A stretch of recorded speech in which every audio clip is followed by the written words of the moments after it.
Final revision में आपका स्वागत है और मैं हूं यश। आज इस वीडियो में हम आर्ट एंड कल्चर के जितने भी टॉपिक्स जुलाई माह में न्यूज में थे उनके बारे में देखेंगे। सबसे पहले जानते हैं माहुली ग्रुप ऑफ टेम्पल्स के बारे में। दिल्ली में नेशनल मॉन्यूमेंट अथॉरिटी ने इन टेम्पल्स के डेवलपमेंट के लिए मिनिस्ट्री ऑफ कल्चर को एक रिपोर्ट सबमिट की।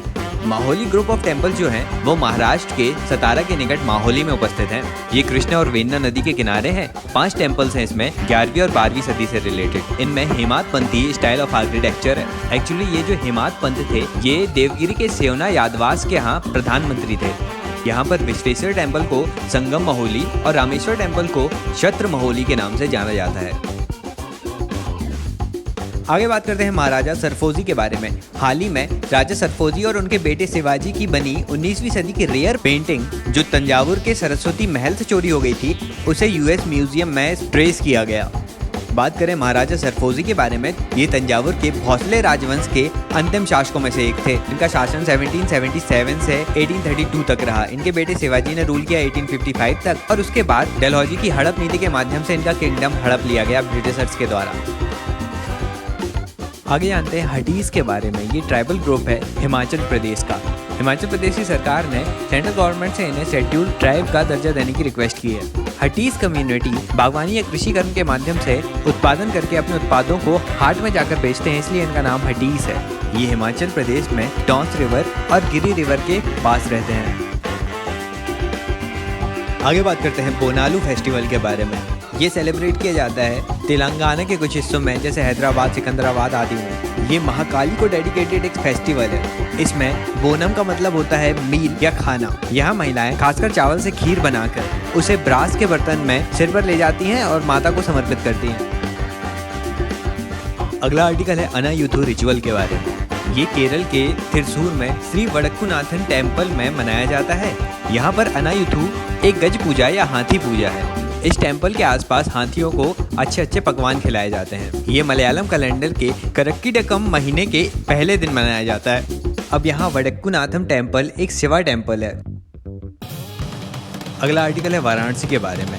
हाल ही में संघाई कॉर्पोरेशन ऑर्गेनाइजेशन ने वाराणसी को अपनी कल्चरल एंड टूरिज्म कैपिटल के रूप में घोषित किया है। एससीओ ये टाइटल हर साल अपने मेंबर कंट्रीज की एक सिटी को प्रोवाइड करता है। इस साल का दिया है वाराणसी को। आगे बात करते हैं अहमदाबाद सिटी के बारे में। ये इंडिया में यूनेस्को की पहली वर्ल्ड हेरिटेज सिटी है और हाल ही में इसे टाइम मैगजीन के द्वारा हाल ही में वर्ल्ड्स 50 ग्रेटेस्ट प्लेसेस ऑफ 2022 की लिस्ट में शामिल कर लिया गया। अहमदाबाद की स्थापना 1411 में सुल्तान अहमद शाह ने की थी। 2017 में से यूनेस्को वर्ल्ड हेरिटेज सिटी का टैग मिला। ये अपने रिच आर्किटेक्चरल हेरिटेज के कारण बहुत ज्यादा इम्पोर्टेंट है। अब हाल ही में नेशनल एम्बलम को नई पार्लियामेंट बिल्डिंग पर रिवील किया गया। इसका वेट 9500 किलोग्राम है। 6.5 मीटर ऊंची है। ये ब्रॉन्ज मेटल से बनी है। इसे सारनाथ के अशोक स्तंभ से लिया गया है। इसके नीचे हाथी, घोड़ा, बैल और शेर बने होते हैं जो धर्म चक्र के द्वारा सेपरेट होते हैं। अब इस एम्बलम को 26 जनवरी 1950 को एडॉप्ट किया गया था इंडिया के द्वारा।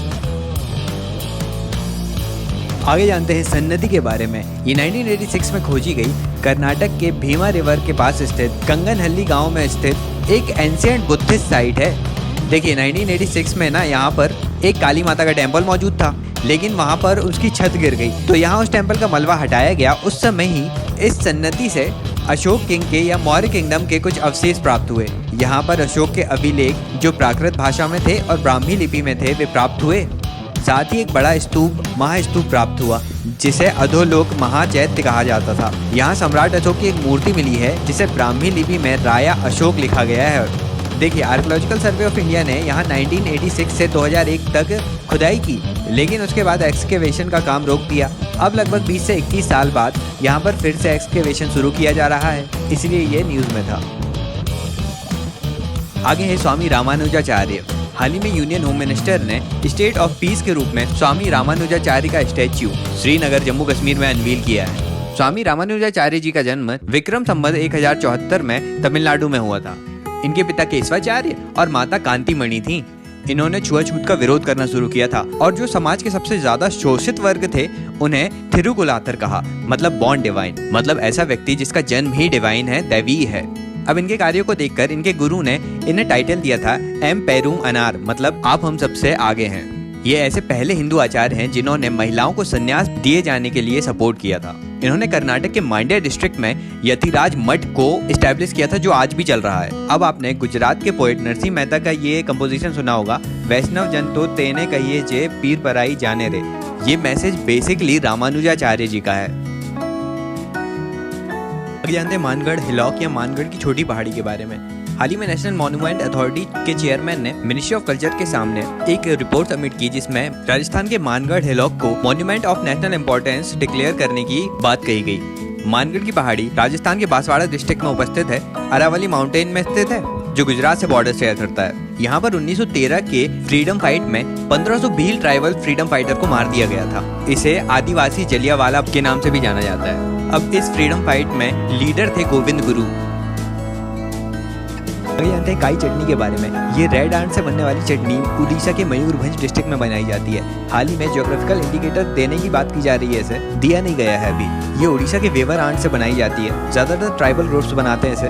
अब ये मेडिसिन का भी काम करती है ये चटनी, मेडिसिनल ऑयल आदि भी बनाए जाते हैं। ये फ्लू, कॉमन कोल्ड, कफ आदि से राहत दिलाता है। साथ ही इस चटनी से आंखों में विजन और आई साइट्स भी नेचुरली स्ट्रॉन्ग होते हैं। अब जीआई टैग दिया जाता है geographical indicator of goods registration and protection act 1999 के द्वारा।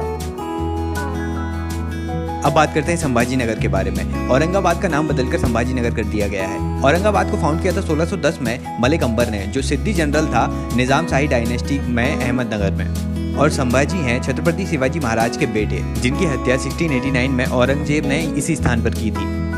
तो जुलाई मंथ के आर्ट एंड कल्चर में बस इतना ही।